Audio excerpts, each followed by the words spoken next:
right, so let's talk about the project closeout now. This is actually more of an internal form to get some feedback on the project and to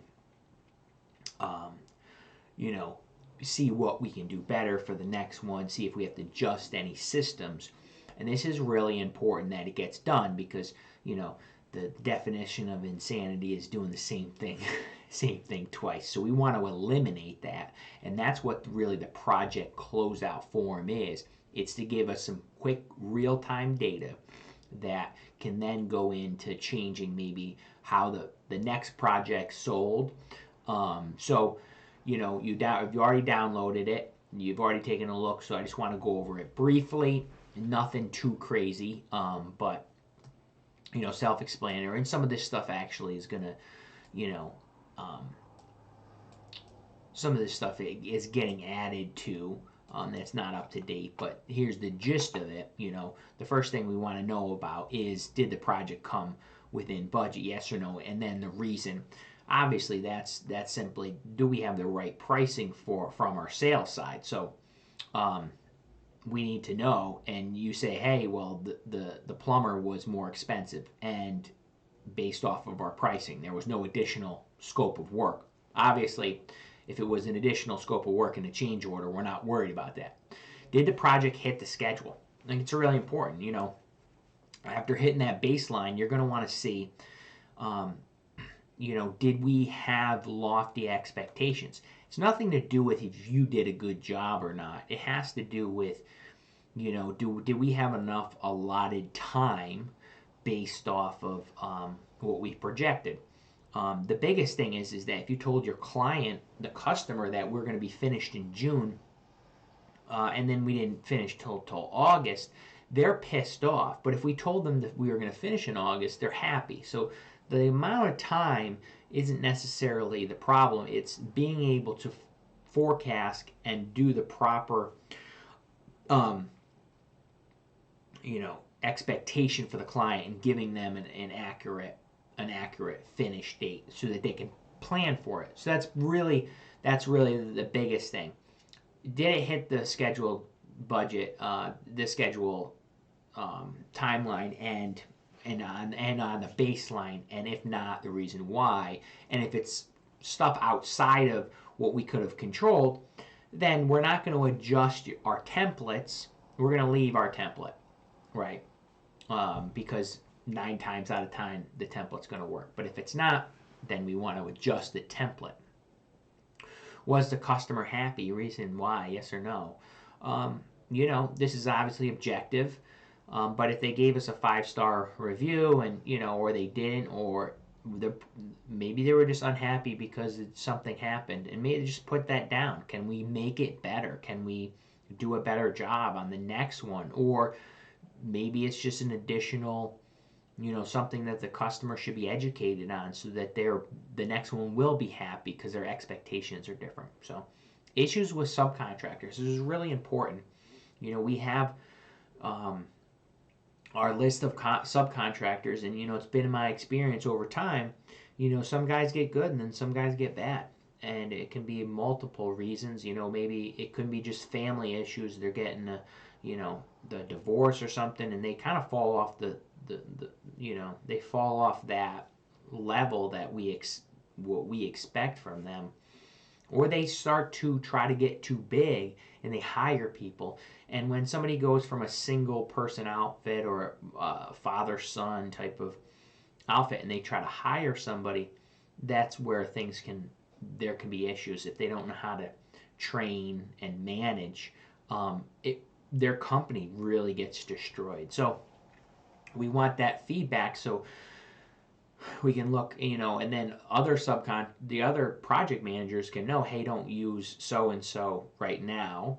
We'll kind of touch base with them in a couple months. Maybe they've they figured stuff out. So that's those are kind of some main questions. And then there is some more, that will be added down the road. But now this is just another checklist for you so we don't forget something. Did the lockbox and the FHC sign removed and brought back to the office? That's really important because those signs and lockboxes are expensive. And the next thing you know, they're left out. We don't pick them up, and everybody's like, well, where are they? And it's just, we got to keep our overhead down. So, making sure, hey, did that come back to the office? All right, good. Final payment received. The project can be done, and for these lender financed, you know, it might take 3 or 4 weeks afterwards to get that final payment. So this is going to be done when the whole project is ready to go into warranty and everything's done. You want to make sure all the subcontractors have been paid. Some of these guys are kind of operating in, a very loose business. They're where they're like, oh, I got to bill somebody, and they might not bill us, or we, something gets slipped through the cracks, and they don't even know they haven't been paid. So that's kind of an audit where you can say, okay, did all my purchase orders get paid out? Verify it. There's going to be reports from QuickBooks that you can then request and make sure, okay, everybody's been paid out, good. And then you're going to want, again, this is the budget audited. It's kind of, again, we are taking a QuickBooks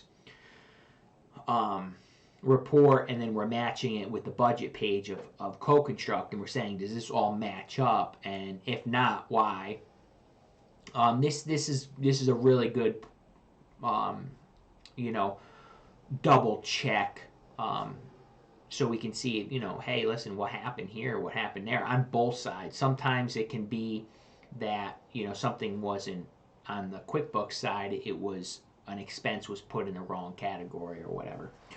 Credits for allowances issued to customers. That's, if they've had a coupon, this is the time, this is the very end, when we're closing out, we've already received final payment, you're going to want to make sure that, hey, did they get their coupon refund, or sometimes they've picked up, most of the time it's in a lender finance, because we're still billing out for the entire escrow account. But for cash, you wouldn't, the final invoice would just give them the credit in the invoice, so there'd be no cash exchange. But for this, for lender finance, you're actually going to cut them a check for, and it's always a nice little, they just bought the house, so they're, an extra $500 or something, or for the coupon for the home inspection. If you haven't used it to do additional work, it's a nice little $800 or $1,000 check for them to, be able to purchase some furniture or something for them. So that's important. And then permit CO or completion reports have been received and uploaded in CoConstruct. That's really important. Obviously, we don't want to have any open permits, and you want to make sure all of those are closed out, and the inspection reports and everything is cleared from the town. And then what this is on Chris, so you're going to have to keep up on the production side, is that customer survey's been received, and they've he's called the customer and said, hey, how was everything, etc.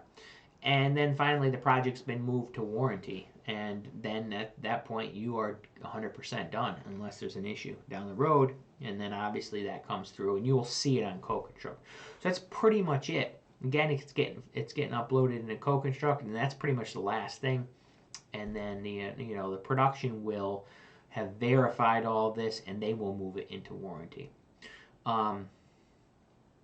So just another checklist so we don't forget. It's really kind of completing the whole cycle of the project, and it's it's kind of buttoning up any loose ends and making sure that file is complete in CoConstruct, and it's done. And we have all of the information, and it's been brought to our attention if there was any issues, and that's the most important thing, that we, as things really ramp up and there's guys out selling, you want to catch them in the process as quickly as you can, to stop them from selling in the wrong way or selling at the wrong price, or et cetera, et cetera. So this is it, and this is you're done with the project, so congratulations, and then on to the next one.